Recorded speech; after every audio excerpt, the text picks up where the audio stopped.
Chris Haynes, Yahoo Sports senior NBA insider, TNT, sideline reporter. He's known as Mr. Bubble, and he joins us on the program. Do you have everything packed up right now, Chris?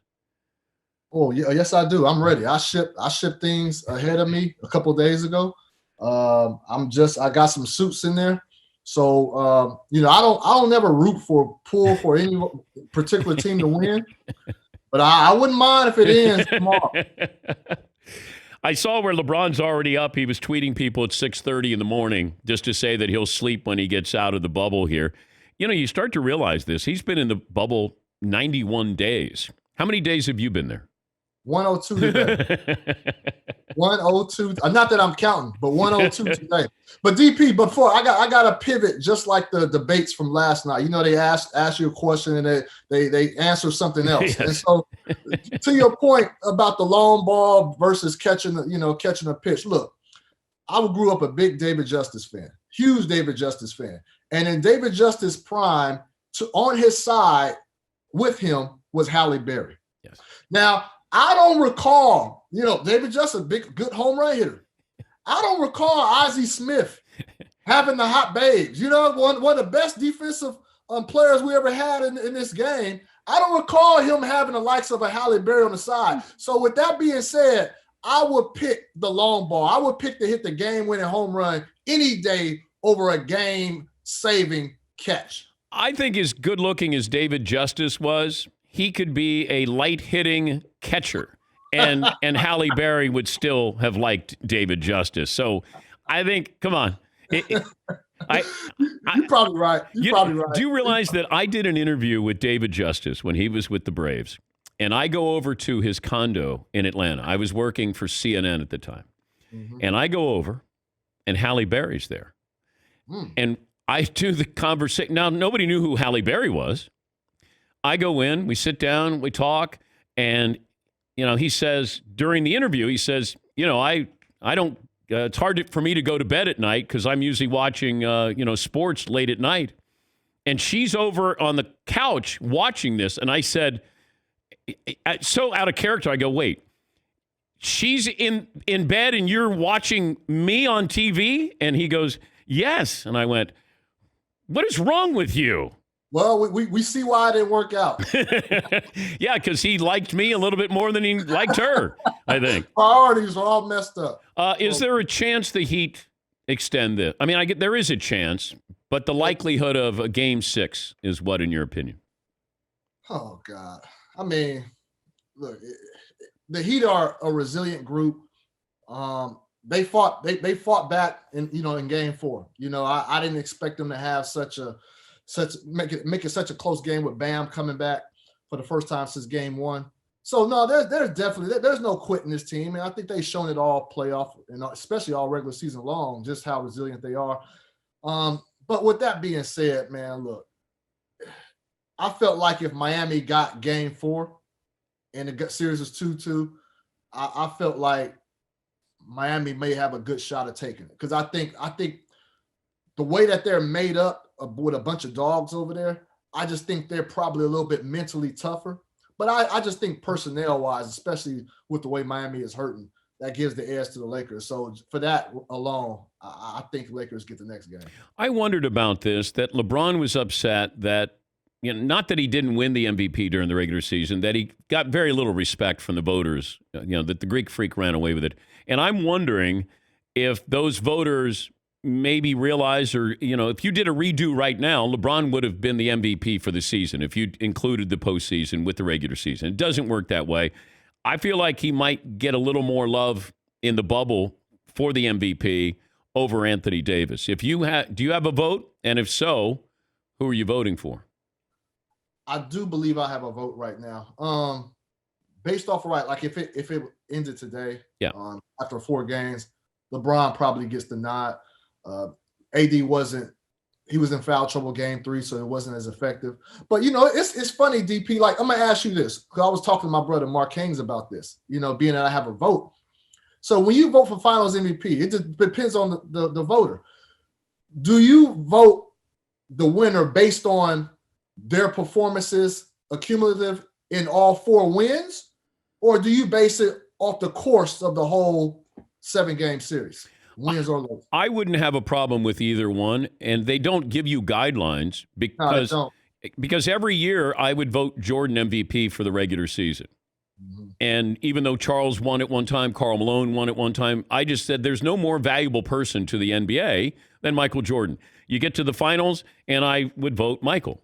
Yeah. He was just, but he didn't have, like Scotty could have a really good game, but it was still all about Michael. LeBron can have a really good game, but Anthony Davis is capable of having some great games. You might look at this, because I said, I hope the voters give strong consideration to Jimmy Butler for just some votes for MVP for what he's done with that team in the bubble and standing up to LeBron and company. And if they got one more win, like Jerry West won the MVP and the Lakers lost to the Celtics. And Jerry was the best player on the floor, but Jimmy Butler has gone toe-to-toe with everybody in the bubble and taken a ragtag team that nobody gave a chance to. And he would be the one that I would lean towards. If you want a surprise vote, it'd be Jimmy Butler for the accumulation of everything. But this is LeBron, and I think LeBron's going to be your MVP. I think he's going to have a performance that it's going to make it easy for you to vote for LeBron James. Yeah, and I think, it would be hard to give my vote to a player on a losing team, but I posed that question because AD had a suspect game 3, meaning that he was in foul trouble, but they lost that game. So I was saying, do you hold that against him in the 4 games that he won, and if he produced and had a star effort in all 4 games? So as of right now, LeBron, but we'll see. Yeah, but I never know, because LeBron's so polarizing that do people want to vote for him? Do they think it's a great story, or do they not want to vote for LeBron and they want to give it to AD because big stage in Los Angeles, nobody knew if he had this mental makeup. And, he's played, the defense he played in the last game, like that was a difference maker, what he did on Jimmy Butler. But, we look at the glossy stats there, and LeBron will put up a triple-double, and, the Lakers win, and I think LeBron will be your MVP. So I wouldn't lose sleep over it, but I know that, if you really care about it, then you agonize over it a little bit. I voted for Rookie of the Year and changed my vote on the day the votes were going in with Jason Kidd and Grant Hill. And it ended up a tie. Yeah. Chris. Yeah. That ended up a tie. And to this day, I still think back and go, did I make the right decision that day? And it was just for Rookie of the Year. And I said it to both Jason Kidd and Grant Hill that I did that, and I didn't tell them who I voted for. But if you care about it, then it's a privilege. Like the Heisman, I care about it. I get a chance to vote on it, and you're kind of sourcing this out to see what's best. Yeah, I think you were all right in that, DP. I can understand agonizing over, but those two end up having great careers. Obviously, Grant was cut short, but it was deserved. It's like when you look back at some of the co-rookie of the years, you can look back and say, that's fine. You know what I mean? Like. It was tough to pick either one. Whether it ended up a true tie, though, Chris, that's what I always wonder. Because sometimes they go, let's just give it to both of them. Yeah. So I think with Finals MVP, I believe it's an odd number of writers who get the pick it. So there's no way you can get a co-Finals MVP. What are you hearing about the start of next season? So according to Adam Silver, who spoke with us, let me see, a few days ago, at the earliest will be Christmas, but it's looking more like some point the latter part of January. And so I think that's what most players are expecting. Is there anything that is going to happen before the start of next season that we should keep an eye on?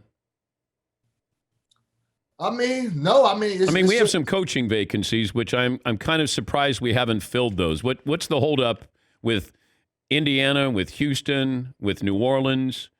Well, I think Indiana has to see what the Clippers are going to do first, because obviously that's the most marquee job that's available right now. And so you kind of want to see what names emerge from that candidacy, and then maybe you can pluck a few of those guys over to interview for your position. So, LA Clippers, they're in the win now, desperation mode right now. So they got to get a guy who's going to command respect from day one. You hear names like Jeff Van Gundy, Tyronn Lue spoke to them last weekend. So That's the job I think the other teams want to kind of wait and see what happens there. I want to thank you for joining us as many times as you did, and you were always fun, and we appreciate it. I know it's been tough to be in there over 100 days, but you always had a smile, and we appreciate, our audience really appreciated your contributions, and we miss the shoes in the background there. They're all packed up, and they're packed. They out of here, DP. I got to get home to the wife. Are you home Saturday? Are you flying out Saturday? Saturday at 6 a.m. Saturday night is date night, Chris. Saturday. I love my kids, DP, but I told the wife I don't want to see the kids as soon as I get there. You know what I mean? Thank you again, though, Chris. We appreciate it, and congrats on your success.